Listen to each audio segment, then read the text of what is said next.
Hola, vemos en este vídeo cómo importar una base de datos a través de un panel de hosting cPanel utilizando la herramienta phpMyAdmin. Para poder realizar esta acción, primero tenemos que tener una base de datos, ya sea en formato .sql o .sql.zip comprimida, de una instalación desde la que hayamos exportado esa base de datos y ahora la queremos importar en otra nueva instalación, sea en el mismo hosting o en otro hosting porque nos estamos cambiando de hosting o porque estamos realizando un clon o una copia de una instalación para realizar pruebas de concepto, pruebas de extensiones, pruebas de cambios de plantillas, etcétera, etcétera, y necesitamos, en este caso ahora, importar una base de datos para esa nueva instalación que pueda hacer uso de esa base de datos y trabajar posteriormente en nuestro proyecto web con esta base de datos que hemos importado. Para poder importar una base de datos tenemos que ir al apartado de bases de datos y en el apartado de bases de datos primero asegurarnos que la base de datos sobre la que vamos a importar existe. Si no existe tenemos que crearla. Para ello aquí tendremos que acceder a MySQL bases de datos y verificar, como digo, si una base de datos existe. En caso de no existir, vamos a crearla. Nosotros vamos a crear una base de datos que se llame aquí, por ejemplo, 2014, crear base de datos. Este proceso de creación de base de datos está explicado en un enlace que acompaña al artículo de este vídeo, pero bueno, os lo ilustro de forma rápida aquí. Hemos creado la base de datos. Ahora tenemos que crear el usuario de la base de datos. Toda base de datos necesita un usuario que pueda escribir en la base de datos. Lo podemos llamar igual. Generamos una contraseña para esta base de datos. Yo recomiendo utilizar opciones avanzadas, caracteres no alfabéticos, números y que tenga una longitud pues entre 8 y 12 caracteres mínimo. Tendríamos que seleccionar, copiar esta contraseña porque posteriormente nos hará falta, con lo cual tenemos que tomar nota del nombre de la base de datos que estamos creando, del usuario de la base de datos que estamos creando y de esta contraseña de la base de datos para posteriormente poderlas utilizar en nuestro sitio web. Creamos el usuario y lo último que nos queda con respecto a esta base de datos y este usuario es otorgarle los permisos necesarios para que el usuario pueda escribir en la base de datos.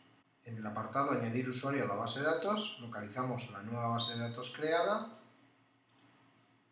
el usuario de la base de datos creado, hacemos clic en Añadir para asignarle los privilegios. Normalmente asignamos todos los privilegios. Hay alguno que pueda pensar que, por ejemplo, si no van a ejecutar triggers, no asignarlos, pero bueno, vamos a asignar todos los privilegios, hacemos los cambios, nos indica que se han aplicado correctamente y ya tenemos la base de datos creada. Podemos volver al home, al inicio del panel de hosting y ahora sí, acceder a phpMyAdmin para poder importar una base de datos que teníamos sobre esta base de datos que acabamos de crear. Una vez dentro de phpMyAdmin tenemos que localizar el usuario, que es el único que hay, y la base de datos que acabamos de crear, la podemos ver aquí. Hacemos clic en la base de datos para que se muestre aquí en el módulo central y vemos que nos muestran tablas. Esto significa que la base de datos está creada pero no tiene tablas, que es lo que queremos, está vacía.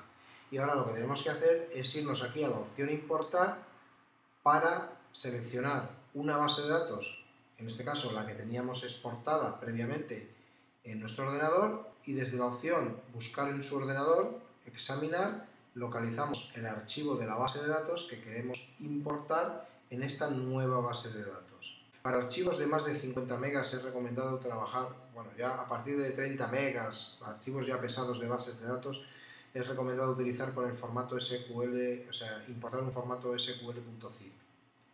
Pero bueno, en este caso, sobre todo porque la base de datos tiene una limitación, en este caso phpMyAdmin, una limitación de importación de archivos mayores de 50 megas. En este caso, escogemos el .sql y ya lo tenemos aquí seleccionado para importar. Aquí veis la restricción que os indicaba de 50 megas. Bien, no hay nada más que hacer, hacemos clic en continuar para importar la base de datos. Si este proceso se realiza correctamente y no hay alguna sentencia que impidiese la correcta importación, tendremos que recibir un mensaje en la parte superior de phpMyAdmin, aquí arriba, indicándonos que la importación se ha realizado correctamente y a su vez nos indicará la cantidad de registros que se han importado, en este caso las consultas que se han ejecutado. Ya nos indica que la importación se ha ejecutado con éxito, 257 consultas, ya tenemos la base de datos. Si yo hago clic sobre el nombre de la base de datos, ahora sí que nos va a mostrar todas las tablas. Ahora ya vemos todas las tablas de la base de datos sin ningún problema. Ya tenemos la base de datos importada. Habíamos previamente anotado el usuario de la base de datos, el nombre de la base de datos, la contraseña de la base de datos, para que en nuestra instalación, la que sea, de Joomla, PrestaShop, WordPress, lo que sea, podamos incorporar esos datos de la base de datos para conectarla con la aplicación. Pero el proceso importante que es este, importar la base de datos desde phpMyAdmin, ya lo habéis visto, es un proceso sencillo, lo tenéis también ilustrado en el artículo que acompaña este vídeo y yo solo espero que os sea de utilidad. Nos vemos en próximos vídeos.